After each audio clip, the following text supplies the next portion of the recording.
Hello, welcome to the Bookcast Club, a podcast for people who like to read books. Today it is me, Sarah, coming to you from the Netherlands, and I am very pleased to welcome back Shawn Mooney from the booktube channel Shawn Breathes Books, who's guested on the podcast a couple of times, and I'm really delighted to welcome him back. So, hi, Shawn.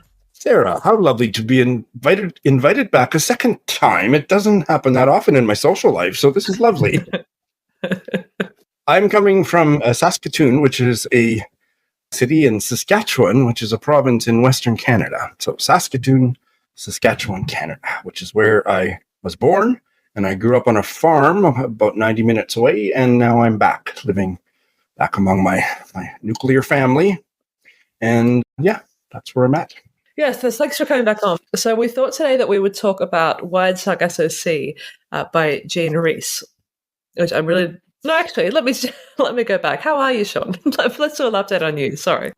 Oh, yeah, I'm doing very well, thank you. I have been having a blissful 2025. 2024 was full of various challenges and so on, but 2025, everything's coming up roses. I'm living in a new house, and I want to say living with a new husband, but he's not new. We got married 6 years ago or something, but we were separated when I moved back from Japan to Canada. Well, he got immigration and various other matters sorted out, and he just got here at the end of April. So we're having a second honeymoon, and it's rather irritating to listen to somebody go on too much in a blissful mode. So I'll leave it at that. But life is beautiful.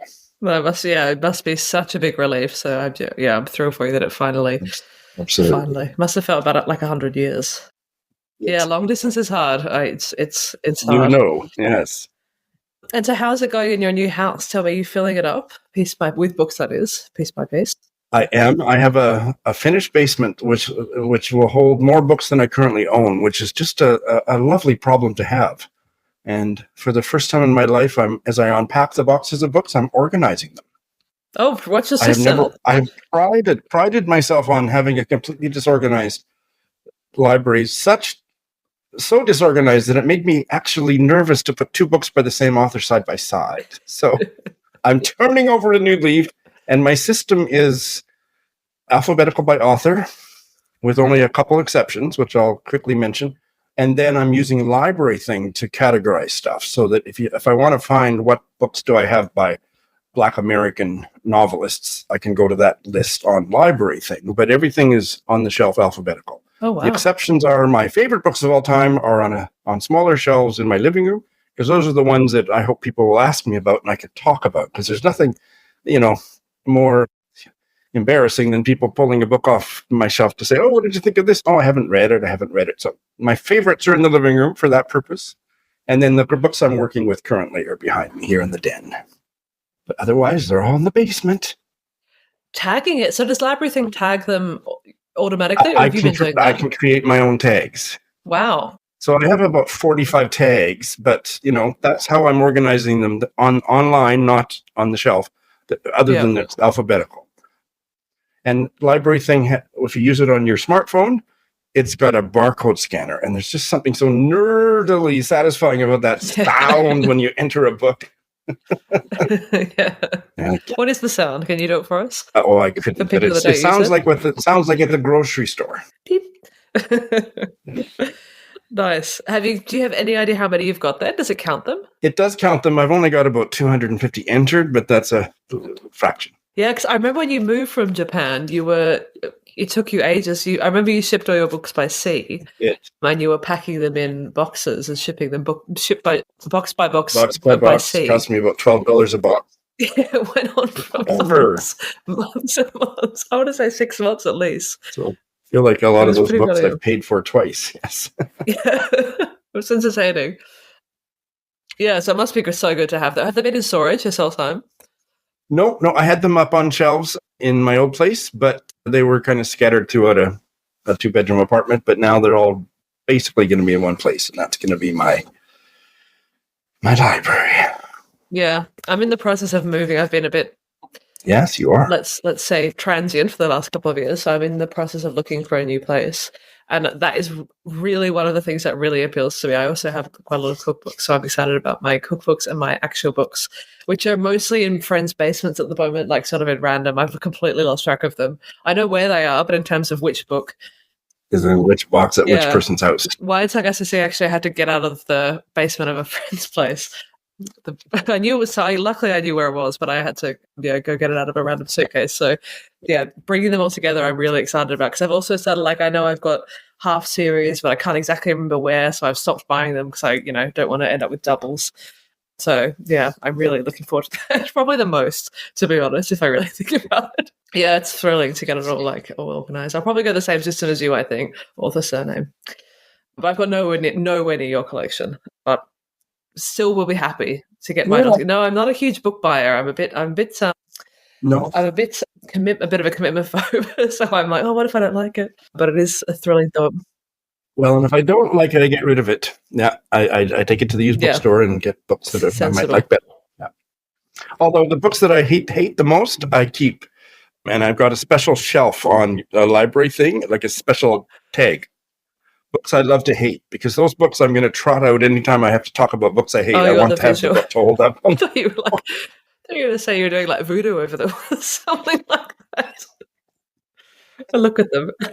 Let's talk about why it's Sargasso Sea. In that case, yes. So this is a book that I've known about for a long time, but I don't really have a good marker on how popular it really is, because it's really not one that I see people talking about very much, I must say. So why Sargasso Sea, for people that don't know, is a book that basically jumps off from Jane Eyre. So Jane Eyre there's particular themes in Jane Eyre, there's particular characters in Jane Eyre, and why Sargasso Sea takes some of those characters and focuses on them.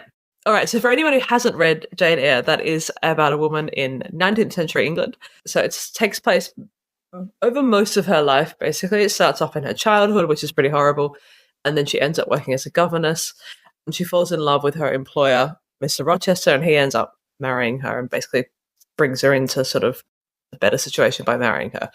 So in Jane Eyre, he's pretty much a hero figure. And when she moves into his house, she starts to discover that stranger things are happening in this house. And eventually the sort of twist of the novel is that she discovers that there's a woman who is essentially being kept prisoner in the attic of the house. And this woman turns out to be his first wife, who he didn't mention to Jane. And this woman, who is called Bertha Mason in the book, attacks Mr. Rochester, and Jane basically saves him. There's a whole sort of scene, a whole sort of thing at the end. It's a very dramatic sort of ending. So in Jane Eyre, Bertha Mason is this sort of scary and villainous figure, and Mr. Rochester is basically kind of a hero figure. So Wide Sargasso Sea, what Jean Rhys does in Wide Sargasso Sea is she sort of turns the narrative on its head, and she tells the backstory of Bertha as the character. So she really talks about how she got into this situation. There's discussions of the wealth that Mr. Rochester has more critically, and really focuses on the treatment of Bertha and basically what happened to her. Absolutely. And I would add to that just that the phrase that's always used is the mad woman in the attic. Right. And also that I guess like modern day readers don't love Mr. Rochester. A lot of them. Modern women writers, modern day readers of the female variety tend to loathe him. But I think up until, maybe the last 50 years, the reception was more positive. Yeah, it's quite startling to read Jane Eyre when this character Bertha in Jane Eyre itself is such a non-existent character. I remember the first time I read Jane Eyre, I actually didn't know the story at all. And I remember reading this sort of reveal, there's this other woman there. I was like, what? Because she's they don't even really discuss her in a lot of detail. It's all about the events that's happening around her. That's the big focus.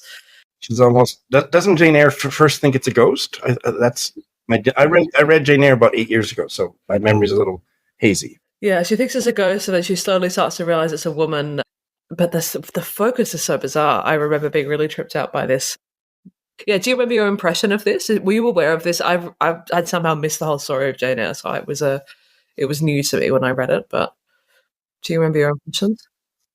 Well, I didn't love that novel. There were parts of it I liked, but I thought it was a little bit too long, and I found the character Jane Eyre a little bit too. I don't know if prissy is the right word, but she was a little bit too much of a do-gooder. But no, I'm glad I read it, and it was a memorable read. But I wasn't a huge fan of Jane Eyre, I have to say, and I don't want to be the old poop in this conversation. Yeah, I'm not. Yeah, I was. I liked it, but it relies so much on coincidences, which I found very frustrating. There's like a scene where she gets lost, and then she just wanders out into a paddock and finds her cousin, and it's like so ridiculous. So yeah, the plot is kind of dumb, but I found Rochester a much more interesting character than her. But I didn't love him. But there was nuances to him, complexity to him that I thought Jane Eyre was just a little bit too Pollyannish, I would say. I'm probably inviting some blowback with my take on that. Yeah, she's not a fair. I'm struggling to. If it was only not even that long ago that I read it, but she's not the very memorable figure. I don't really remember a lot of. I couldn't sort of describe her character to you now, which probably says all you need to say, really. Well, I'm not a huge Bronte fan, other than Emily Bronte, Wuthering Heights. Okay. Which a lot of people hate because it's so dark, but I thought that one was really good. I've read it many times. Oh, I haven't read that. All right, so as I said, White Sargasso Sea is basically a response to Jane Eyre. So Jean Rhys herself, she was born in 1890 in Dominica, and so she is a white Creole like Antoinette, who is the main character in White Sargasso Sea. So Jean Rhys is a person, she was trying to write throughout her whole life, really. A lot in her 30s she was writing, but she was really quite unsuccessful. And in her 30s, she was living in Paris.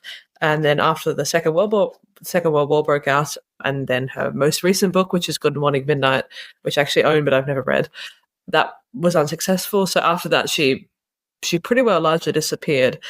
And it was actually thought that she might have died at some point during the war. But then she actually resurfaced many, many years later in Cornwall, where it turns out she had been writing just really on her own throughout all these sort of intervening years. And then finally in 1966, she came out with Wide Sargasso Sea. So she's 76 years old at this point, and this is 27 years after her previous novel, which I think was Good Morning Midnight.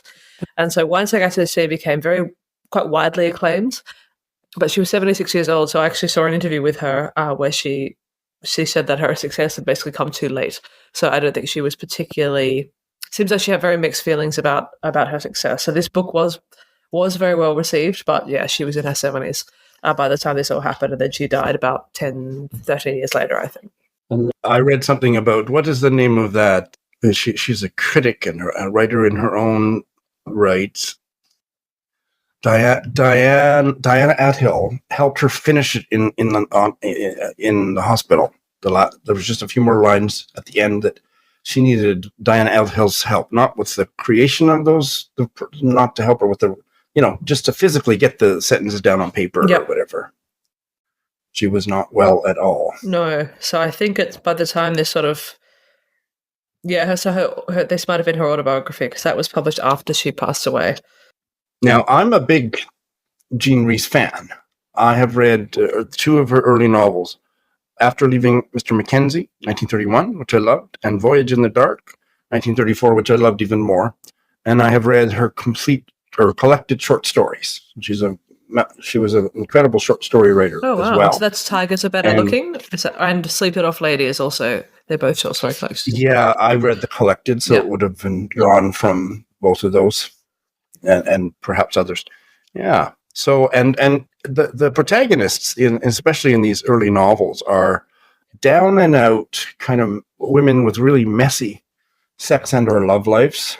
And she does that. She was kind of, I don't know how far I'd go with this comparison, but she was kind of the Sally Rooney of her day. In terms of, she just evoked those lives in a way that was so deep and vivid. And I just loved her. Those novels and the short stories that I've read. So she's really kind of a favorite writer for me, one of my favorites. Oh, nice. And this is your first time reading this? Absolutely. I think. Yeah, nice. Cool. And so you've just got Good Morning Midnight left, and that might be it, I think. And there's one, Smile Please, which I believe that is the autobiography. Yes. Yep. And I think that's about it. Yes. So. Wow. Okay, so... I didn't know you read those other ones. That's really good to know. So tell me how do you think her writing changed in those intervening sort of 30 years between the ones that you've read and Y2 SSC? I didn't notice any change other than not even better, just as good, I would say, that she's just a beautiful writer. Like, the sentence is just incredible. As a prose stylist, it's not affected or fancy smanchy, but just really powerful on the sentence level and the paragraph level. Agree. So that there was no change in that. Now, this was a very different tone to what I'd read before, and different kind of, almost like a different genre in a sense. But there was a lot of, I could tell I was reading a Jane Rhys novel, absolutely. Yeah, I agree. I think sentence for sentence, she's a really good, I love her. She has a very subtle way of telling you what's happening, and it's just really, it's a pleasure to read, really. Absolutely.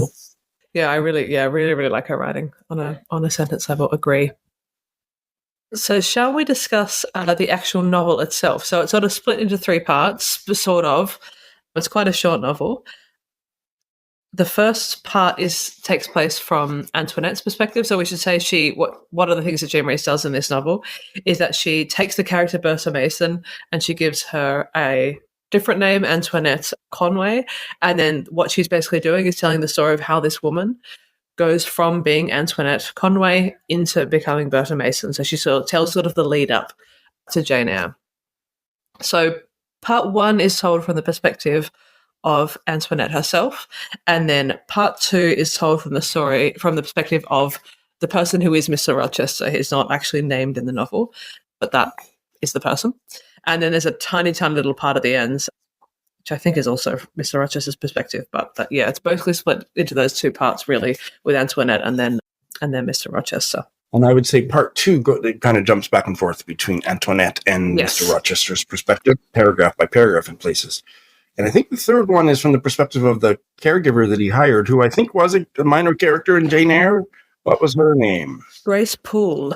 Yeah, I think I vaguely remember that was the same name for the caregiver in Jane Eyre. Yeah, my part 3 starts with a big extract from Jane Eyre itself. I assume that's what it was, yes. Well, yeah, I assume that as well. It must be. It sounded very familiar, so yeah. What else would it be? Something random. She's like, I found something.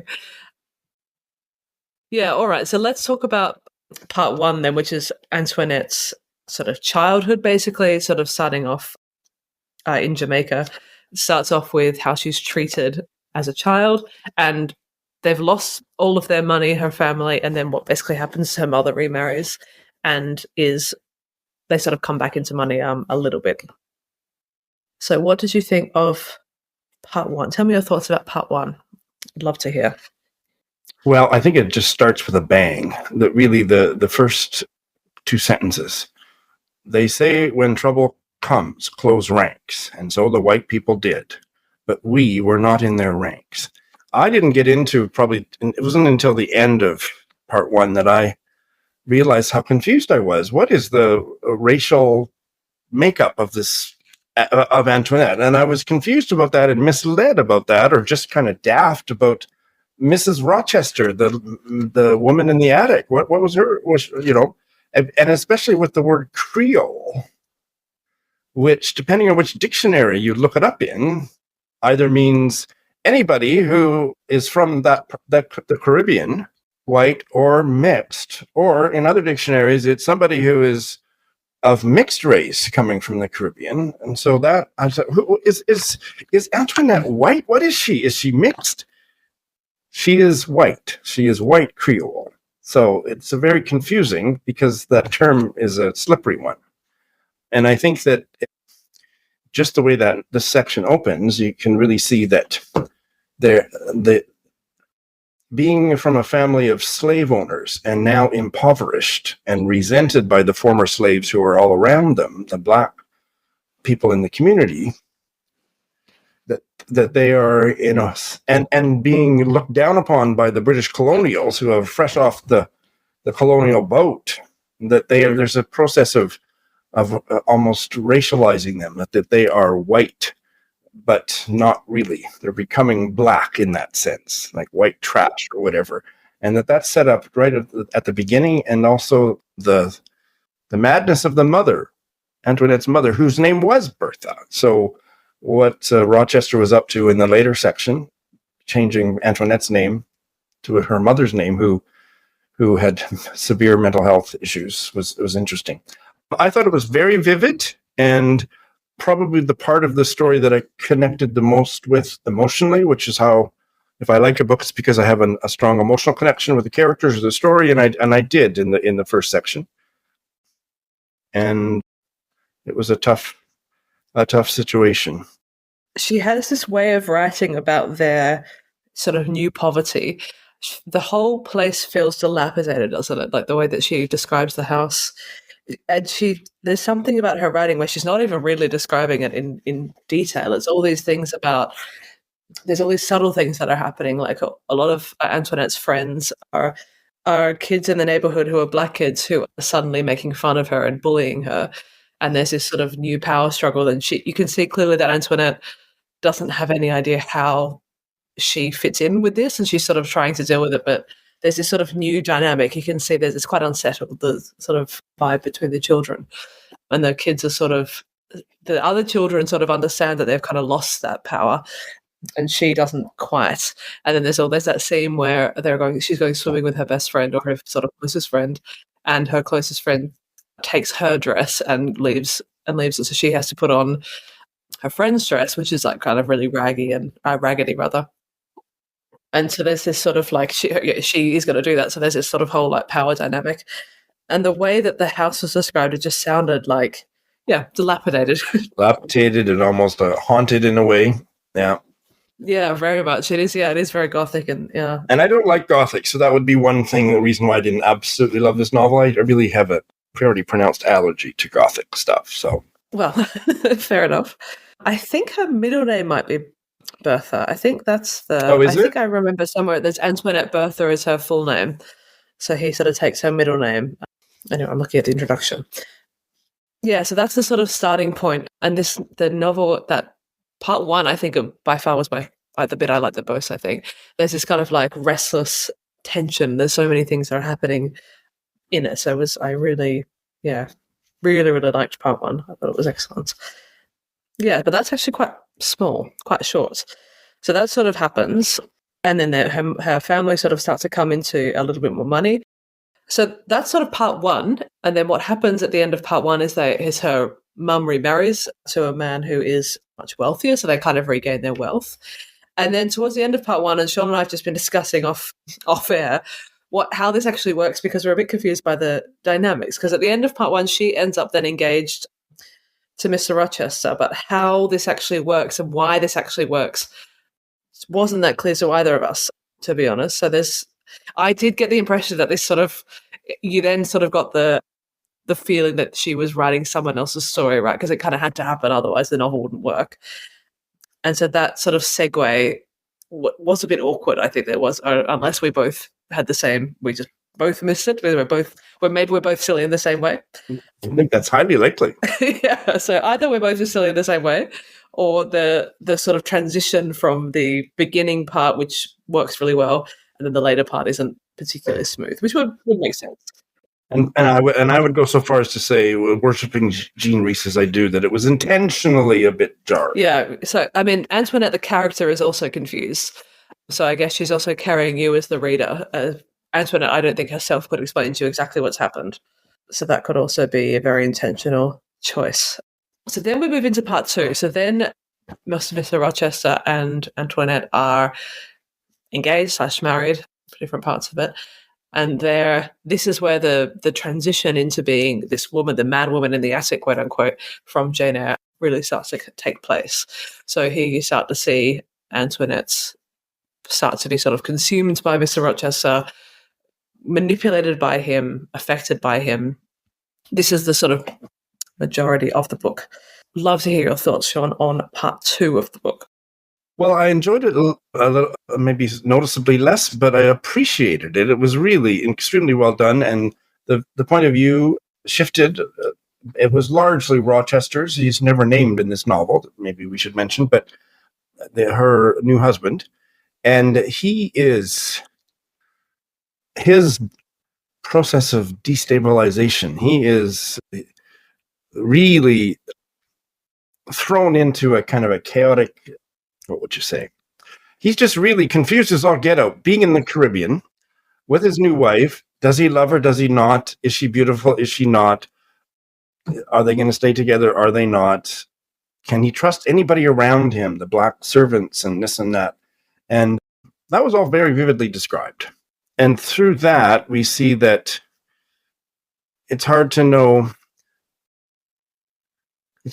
how much Antoinette is actually having mental health issues compared to we are seeing her through his eyes.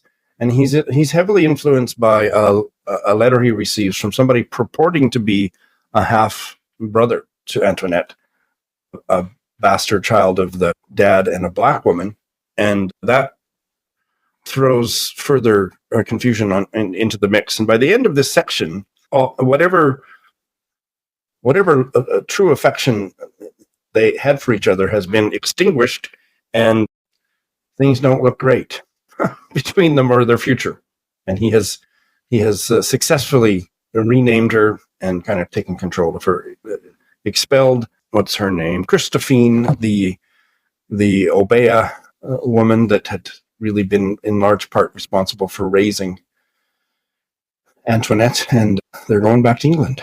Yeah, so he starts off as sort of, he tries to understand her, and then his tolerance for that kind of disappears over time. So then he ends up deciding that she should sort of fall into line with his idea of what women should be doing, basically. And yeah, exactly, that's when he starts to rename her.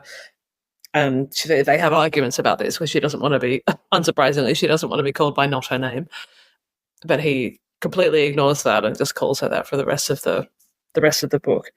It's, yeah, a deliberate choice that is very well and intelligent on Jane Rhys's part, where you can see that she's removing Antoinette from the narrative piece by piece. So you start off completely from her perspective, and then, yeah, as you said, I said part 2 was from Mr. Rochester's perspective, but you're quite right. It starts off with both of them, and then she starts to basically fade out. And then also what happens is then towards the end of the novel, he's talking about her with other people more than he is talking to her. So her voice just kind of slowly disappears throughout the novel, and his voice just becomes more and more dominant. So what starts off as a book about her ends up to be a book about him and his wife, basically. It sort of pivots slowly throughout the novel.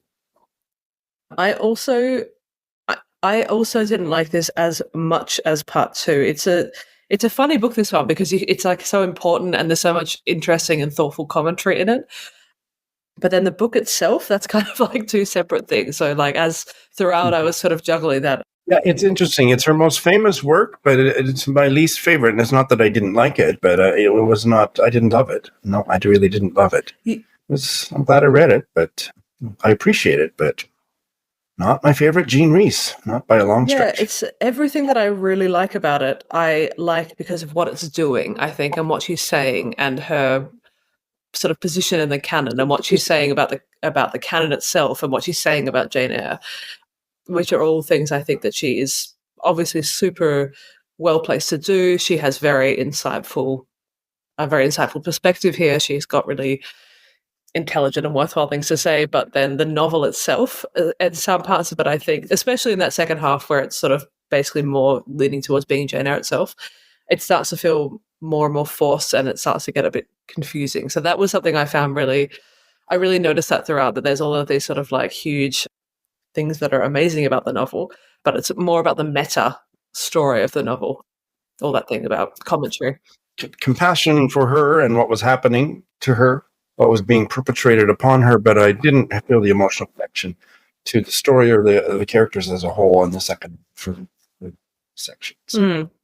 I've got some interesting, I was reading an interview, I've got some notes here, interview from Jane Rhys. So she said there's a book called Letters that have letters from her. I don't know the book, but I'm quoted in this interview that I've read. Okay. But she said that when she read Jane Eyre, so she actually read Jane Eyre after she published all those other books. After she published Good Morning Midnight, that's when she read Jane Eyre. And so it seems like, reading between the lines, it seems like once she'd read Jane Eyre, that kind of stuck in her mind, and her sort of issues with Jane Eyre were sort of this niggling thing that she couldn't get rid of. So she said that when she read Jane Eyre, she was really stuck on this character of Bertha in the attic, and then she thought there's only one side, the English side. And then I've got this quote from her in an interview saying, "The mad first wife in Jane Eyre has always interested me. I was convinced Charlotte Bronte must have had something against the West Indies, and I was angry about it. Otherwise, why did she take a West Indian for the horrible lunatic, for that really sad, dreadful creature?" And so she thought that so many of the things that were this inherent sexism and racism in English literature at the time is really exposed in Jane Eyre. Just the fact that this person who is from Jamaica is made out to be this horrible monster. And her even description of the sections of Jane Eyre where she describes how the character is actually described, and this very sort of like hyperbolic, sort of comical. She really thought that Charlotte Bronte's description of Bertha was appealing to racial and sexual prejudices, and so she's in Jane Eyre she's described as being unchaste and intemperate, and there's all of these ideas that her madness has been caused by her sexual excess. So it's describing sort of her body and what she actually looks like in this kind of like really vilified way. And then she's in fact Jane Eyre. She's referred to horribly. She's called a demon, a witch, a vampire, a beast, a hyena, and a goblin. So those really kind of descriptive, very visceral words. They really give you a strong picture of a person. And so this just kind of was in her mind. I think she was just, really fixated on this. What that kind of represents, what that kind of says about the canon and how people from the West Indies were thought about. And there's another aspect of it, which is that Jane Eyre herself and Mr. Rochester, they both have wealth. They're both very wealthy, especially Mr. Rochester. And this is from money from the West Indies. So they're basically, benefiting completely. So that's why he's in there in Jamaica in the first place, I think, is he's part of there's some scene with rum, right? Never mind that probably generations before, like in his father's generation, it was made off of the backs of slavery. The way that the white Antoinette is, her identity is muddled, and there's an important quote that I will read a couple lines of. I won't read the full thing because it contains the N-word, so I'll stop before that one. But this is in the second section. There's a song being sung, and Antoinette says, "It was a song about a white cockroach. That's me. That's what they call all of us who were here before their own people in Africa sold them to the slave traders. So between you, I often wonder who I am, and where is my country, and where do I belong, and why was I ever born at all? You have disappeared. Are you there?" So sorry, you disappeared. Okay. Oh, that's fine. I just thought, okay. Something I said. But anyway, that quote to me really speaks to the process of almost really dehumanization, certainly de-whitification, if that's a word, of Antoinette and the Creole white people that were being stripped of their whiteness by the colonials. Yeah. Yep. Yeah, absolutely. Yeah, thanks for reading it. I've got a couple of questions just to sort of round off about it. Have you got any more discussion points you want to mention?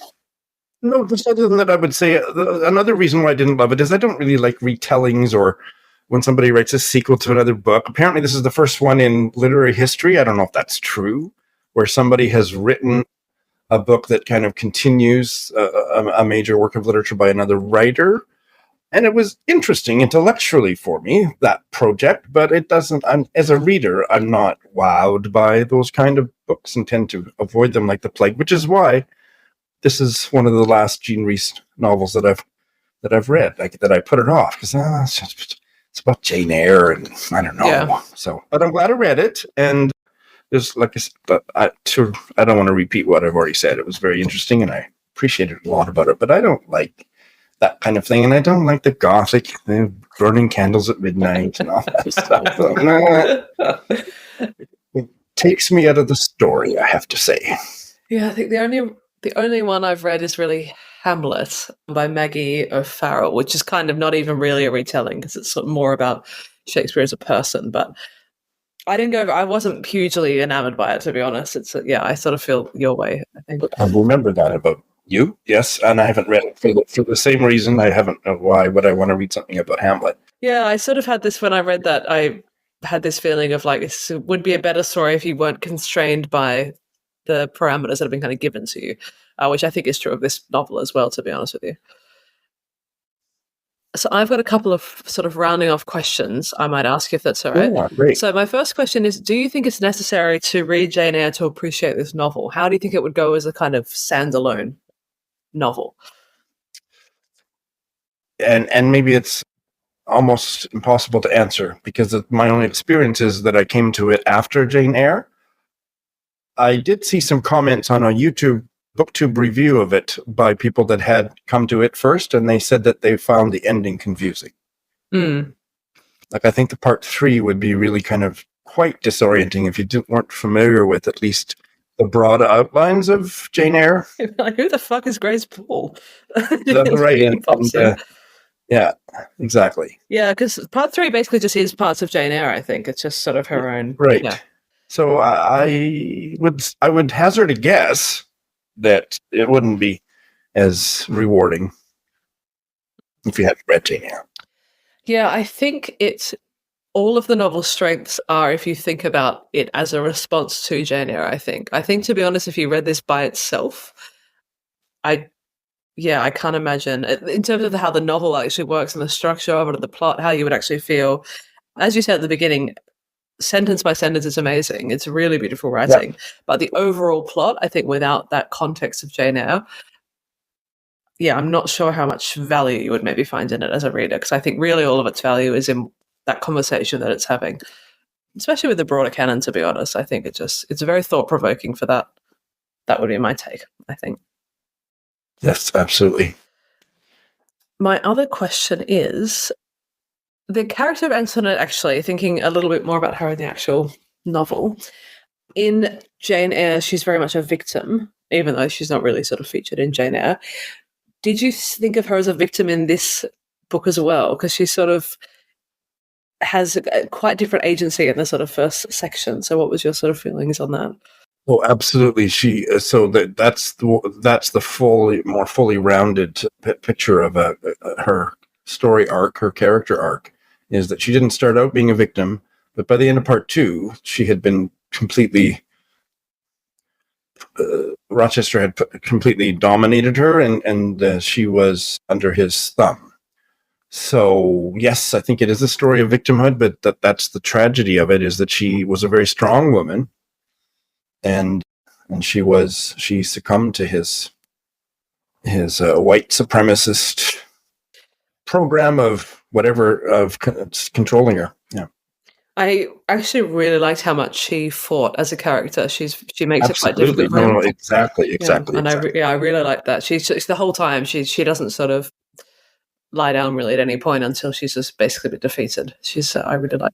Oh yeah, I totally agree with that. Yes. Sadly, he did kind of win. Yeah. Right. He did. And there wasn't much other options. Yeah. Unless the poison had worked a little more strongly. Yeah. Yeah. But I think the way she played it out was very good. Did it change your feelings about Jane Eyre, or the sort of more broad, like, the Bronte sort of sisters, or any of that kind of canon? That's a really interesting question. I would say that now that I finally got a handle on the fact that that Bertha Antoinette was a white Creole, I think I would experience Jane Eyre differently, and I would be thinking about a lot of the issues from Wild Sargasso Sea while I reread it. So yes, I would say it did. It does add a lot of nuance and gives a lot of animating questions for me for a possible reread. Yeah. How about you? Yeah, I think particularly for some reason there's something about the wealth, sort of realizing where their wealth comes from. I knew Absolutely. That sort of course, that's how it happens as an undercurrent of that all throughout that kind of period of England. But to sort of really think about what that actually means, who's actually suffering from that, the way that they talk about these people, and how it's just dirty money, really. It just changes it. It's such a glamorized, artificial view that they give off, or sort of, aura that they give off. So yeah, really thinking about why he was actually in the West Indies in the first place. When I read that, I definitely didn't appreciate that. I just read it and didn't engage with that aspect of the novel at all. So to sort of really think about what that actually means. Yeah, I'm really glad that I really engaged with this one, actually. I appreciated the nuance and complexity of Rochester in his character in Jane Eyre, but I think I appreciated it too much. Like I didn't think about it in all the ways that I'm now thinking about Rochester, having read Wild Sargasso Sea, but it's made me dislike him more intensely. I thought I appreciated the nuances of his character, and I don't so much anymore. Yep, agree. Yeah, very much agree. How about the title? Yes, I looked this up. Well, I just wondered what I found was that on somebody's blog, the Sargasso Sea is unusually bordered by 4 ocean currents and has no shores. It is notoriously difficult to navigate due to the 4 currents that surround it, creating a clockwise circulating system of currents. It is also the ocean that separates the Caribbean from England. And the last line of this blog entry is, "Well played, Gene Rhys." Yeah, I've got a very similar. It was said to be full of weeds that would trap a ship, killing all those on board in the becalmed waters under the hot sun.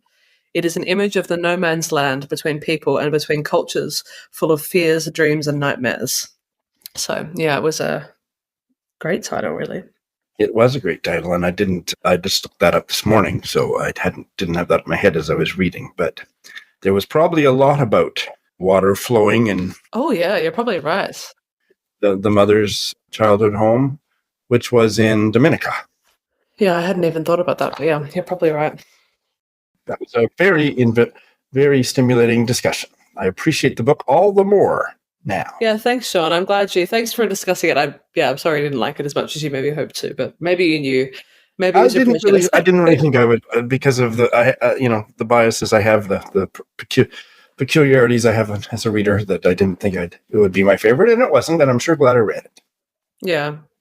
Well, thanks for reading it with me. I really, really appreciate it. It was really good to discuss with you, so thank you. Thanks for coming back on. We appreciate it. Any excuse to chat with Sarah. Thank you, Shawn. I will pop Shawn's YouTube channel in the show notes, so please check him out if you haven't already. We've also done a couple of, I think, 2 other episodes or so, maybe 3 with Shawn, so I will pop those in the show notes as well. I've also been on his channel, so I guess I'll just link it. I'll just link everything in the show notes to have a look. Thank you so much for listening. We have a Patreon if you would like to check it out, where you can get early access to the podcast and you get monthly bonus. I'm a patron. You should become one too. Thank you very much. That's very nice of you. No need, but thank you. What do we have on the monthly bonus episodes? You get early access to the podcast, all that kind of thing. We really like it. We also sort of have a newsletter. I keep saying this. I don't know how often Jenny's doing newsletters, but there is one. And if you would like to contact us with episode ideas or anything like that, we are Bookcast Club on Instagram and TikTok, and you can email us at thebookcastclub@outlook.com. Thank you again, Shawn. Thanks to you for listening, and we will speak to you next week. Goodbye. Happy reading.